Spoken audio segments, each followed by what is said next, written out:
Hi students. So இன்னைக்கு unit 4ல transition and inner transition elements book book பேக்ல 20th question. Actinoid contraction is greater from element to element than lanthanoid contraction. Wine கேட்டிருக்கு. So நம்ம periodic டேபிளில் lanthanide actinides இது எல்லாமே வந்து some special character இருக்கிறதுனால அதை தனியாக வச்சுருக்குறாங்க. லேந்தனைடு ஒரு 14 ஆக்டினைட்ஸும் ஒரு 14 டோட்டலாக 28 எலமெண்ட்ஸ் வந்து டேபிள்லேருந்து வெளியே தனியாக வச்சுருக்காங்க. இப்போ இதில் கான்ட்ராக்ஷன் அப்படின்னா சுருக்கம்னு சொல்லுவாங்க. இது லேந்தனைடை விட ஆக்டினைடில் தான் அதிகமாக இருக்குது. ஏன் அப்படின்னு கேட்டிருக்காங்க. காரணம் வந்து ஆக்டினைடில் வந்து 5F ஆர்பிட்டால் இருக்குது. ஸோ அது வந்து புவர் சீல்டிங் எஃபெக்ட் தென் 4F ஆர்பிட்டால்.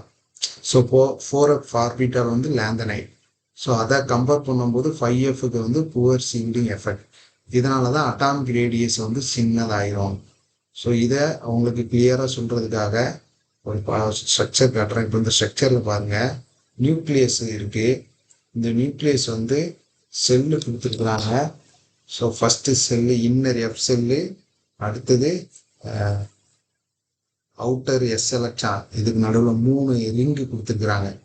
இப்போ எலக்ட்ரானுக்கு இதுக்கு நடுவில் ஃபோர்ஸ் அதிகமாக இருக்கும்.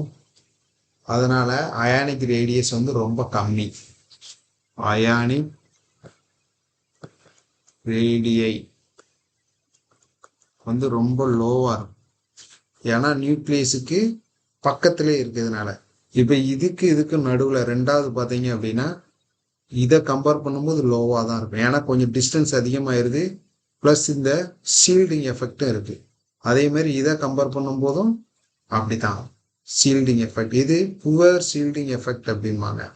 இப்போ இங்கே வந்து ஃபஸ்ட்டு இருக்கிறதுனால புவர் ஷீல்டிங் எஃபெக்ட் ரொம்ப கம்மி. அதே ரெண்டாவது போகும்போது கொஞ்சம் மீடியமாக இருக்கும். லாஸ்ட்டாக போகும்போது மேக்சிமமாக இருக்கும் ஷீல்டிங் எஃபெக்ட். உங்களுக்கு புரியும்னு நினைக்கிறேன். என்ன ஷீல்டிங் எஃபெக்ட்னா மறைக்கிற விளைவு. ஷீல்டிங் எஃபெக்ட் அப்படிங்கிறது எலக்ட்ரான் திரைமறை விளைவுன்னு தமிழில் சொல்லுவாங்க. ஸோ ஃபஸ்ட்டு செகண்டு தேர்டு அப்படி நீங்கள் ஞாபகம் வச்சுக்கோங்க. நியூக்ளியஸுக்கு பக்கத்தில் இருக்கிறது ஃபஸ்ட்டு, ரெண்டாவது இருக்கிறது செகண்டு, மூணாவது இருக்கிறது தேர்டு. அப்படி நீங்கள் கற்பனை பண்ணிக்கிட்டிங்கன்னா மூணாவது இருக்கிறதுக்கு வந்து ஷீல்டிங் எஃபெக்ட்டு ரொம்ப அதிகமாக இருக்கும். சார் ரொம்ப கம்மியாக இருக்கும் புவர் ஷீல்டிங் எஃபெக்ட். அதனால் அதுலேருந்து எலக்ட்ரானை என்ன செஞ்சிடலாம், நம்ம எளிமையாக எடுத்துடலாம். ஸோ நீங்கள் எளிதாக புரிஞ்சிக்க வேண்டியது, நியூக்ளியஸ் பக்கத்தில் இருக்கும்போது நியூக்ளியஸுக்கும் அந்த எலக்ட்ரானுக்கும் அட்ராக்ஷன் நல்லா இருக்கும். அதனால் சைஸு சின்னதாயிரும். ஸோ ஷீல்டிங் எஃபெக்ட் ரொம்ப கம்மியாக இருக்கும். எலக்ட்ரானை அவ்வளோ சீக்கிரம் எடுக்க முடியாது. சரிங்களா? அப்படி புரிஞ்சுக்கணும். ஸோ இதை தான் அங்கே கொடுத்துருக்குறாங்க. ஸோ 5F இல்லை நம்பர் ஞாபகம் வச்சுக்கோங்க. 5Fங்கும்போது poor shielding effect than 4F. So actinide effectively nuclear charge experience by outermost electron is more experience by lanthanide. அப்போ எஃபெக்டிவ் நியூக்ளியர் சார்ஜ் ஆக்டினைடோட எஃபெக்டிவ் நியூக்ளியர் சார்ஜ் அது அவுட்டர்மோஸ்ட் எலக்ட்ரானில் இருக்கிறது ரொம்ப மோராக இருக்கும், அதிகமாக இருக்கும் தேன் லேந்தனைடு. லேந்தனைடை விட இதில் அதிகமாக இருக்கும்.